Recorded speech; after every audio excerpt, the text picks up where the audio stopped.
आज की online class में हम एसिड, बेस और साल्ट के सेकंड पार्ट के बारे में चर्चा करेंगे। प्रीवियस क्लास में हमने आपको ये बताया था कि what is acid, what is base and what is salt. Acid क्या है, बेस क्या है, साल्ट क्या है, और न्यूट्रलाइजेशन रिएक्शन को भी हमने एक्सप्लेन किया था। हमने ये बताया था when acid and base react with each other then they form salt and water. Then they form salt and water. This reaction is neutralization reaction. During this reaction, some amount of heat is also produced that is known as enthalpy of neutralization or heat of neutralization. तात्पर्य यह है कि जब acid और base आपस में reaction करते हैं तो साल्ट और वाटर बनता है। यह रिएक्शन न्यूट्रलाइजेशन है। ड्यूरिंग दिस रिएक्शन, जब यह रिएक्शन होता है उस स्थिति में some amount of heat is also liberated. Heat की कुछ क्वांटिटी बाहर आती है, उसे हीट ऑफ न्यूट्रलाइजेशन या इंथैल्पी ऑफ न्यूट्रलाइजेशन कहते हैं। आज की क्लास में हम नेचर ऑफ साल्ट के बारे में जानेंगे कि कोई भी साल्ट एसिडिक होगा, बेसिक होगा कि न्यूट्रल होगा, उसका नेचर कैसा होगा। किसी भी साल्ट का नेचर इस बात पर डिपेंड करता है कि वो साल्ट किस एसिड और बेस से बना है। यानी we can say that nature of salt depends on the that acid and base from which it is consisted of. जिन एसिड और बेस के रिएक्शन से ये साल्ट बना है उसके नेचर पर ही साल्ट का नेचर डिपेंड करेगा। तो इस चीज को जानने के लिए हमें कुछ की पॉइंट जानने पड़ेंगे। वो की पॉइंट मैं डिस्कस कर रहा हूं। तो उसमें जो पहला पॉइंट है वो ये है कि if any salt is consisted of strong acid and strong base। अगर साल्ट स्ट्रांग एसिड और स्ट्रांग बेस से बना है then it is neutral in nature. अगर एसिड और बेस दोनों स्ट्रांग हैं तो उनसे बना हुआ साल्ट न्यूट्रल होगा। सेकंड पॉइंट, ध्यान रखिएगा इन पॉइंट को दिमाग में। If salt is consisted of strong acid and weak base, इस पॉइंट पे ध्यान रहे। एसिड यहां स्ट्रांग है, बेस वीक है, उससे बना हुआ salt, then salt formed is acidic in nature. Third point, if salt is consisted of weak acid and strong base then its nature is basic। मतलब अगर एसिड वीक है, base strong है, उससे बना हुआ साल्ट है, तब ये नेचर में बेसिक होगा।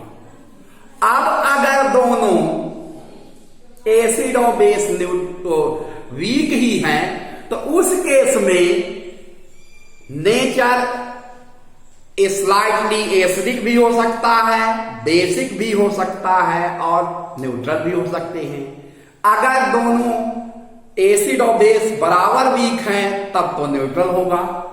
अगर एसिड थोड़ा सा स्लाइटली स्ट्रांग हो गया बेस के कंपैरिजन में तो साल्ट एसिडिक हो जाएगा। अगर बेस स्लाइटली स्ट्रांग हो गया तो साल्ट बेसिक हो जाएगा। इसलिए इस केस में हम परफेक्टली ये नहीं कह सकते कि साल्ट का नेचर क्या है, लेकिन पहले के जो 3 पॉइंट है वो प्रॉपर ये डिसाइड करते हैं कि साल्ट का नेचर कैसे होगा। तो जैसे हम यहां पर देखते हैं कि यहां पर एसिड हमने कैसा लिया, बेस कैसा है, और साल्ट यहां पर ये नेचर के हिसाब से हम देख रहे हैं। तो अगर एसिड स्ट्रांग है, ये पॉइंट आप नोट कर लेंगे, एसिड स्ट्रांग है, बेस भी स्ट्रांग है, तो साल्ट न्यूट्रल होगा। एसिड स्ट्रांग है लेकिन बेस वीक हो गया, तो जो साल्ट बनेगा वो एसिडिक होगा। अब अगर एसिड वीक हो गया और बेस स्ट्रांग हो गया तो साल्ट का नेचर बेसिक होगा। ये वही चीज है जो अभी 2 मिनट पहले हमने आपको एक्सप्लेन किया है, उसी को हमने यहां लिख दिया है। तो ध्यान रहे, तो हम ये कैसे जानेंगे कोई भी साल्ट किस एसिड किस बेस से बना है। हमने पिछली क्लास में डिस्कस किया था कि कौन से स्ट्रांग एसिड है, कौन से स्ट्रांग बेस। उनको एक बार हम फिर से लिख देते हैं, तब हम डिसाइड कर पाएंगे कि साल्ट का नेचर कैसा होगा। तो जैसे हमने बताया था कि स्ट्रांग एसिड में हमने रखा था H2SO4, HCl और HNO3 को, जो हमने पूरे एसिड को अकाउंट में लिया है जो जनरली यूज होते हैं। और स्ट्रांग बेस में हमने लिया था NaOH और KOH। ये वे बेस है जो जनरल तरीके से हम यूज करते हैं या लैब में यूज होते हैं। अब इन एसिड के अलावा बाकी जो एसिड हमें दिखेंगे उनको हम वीक मान सकते हैं, और इन बेस के अलावा बाकी बेसेस को भी वीक मान सकते हैं।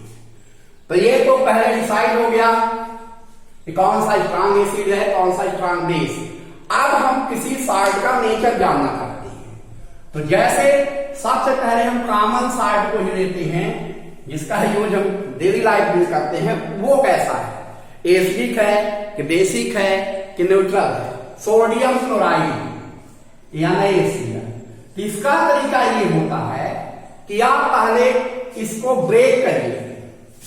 तो NaCl को जब हम ब्रेक करेंगे तो ये 2 टाइप्स ऑफ आयन से ब्रेक होगा, Na+ Cl-। अब आप वाटर को ब्रेक कर दीजिए, ये 2 तरह के आयंस में ब्रेक होगा, H+ और OH-। अब हम क्या करते हैं कि साल्ट के पॉजिटिव पार्ट और वाटर के नेगेटिव पार्ट को जोड़ते हैं। तो जैसे इसका Na+ इसका -OH-, तो ये बन गया NaOH।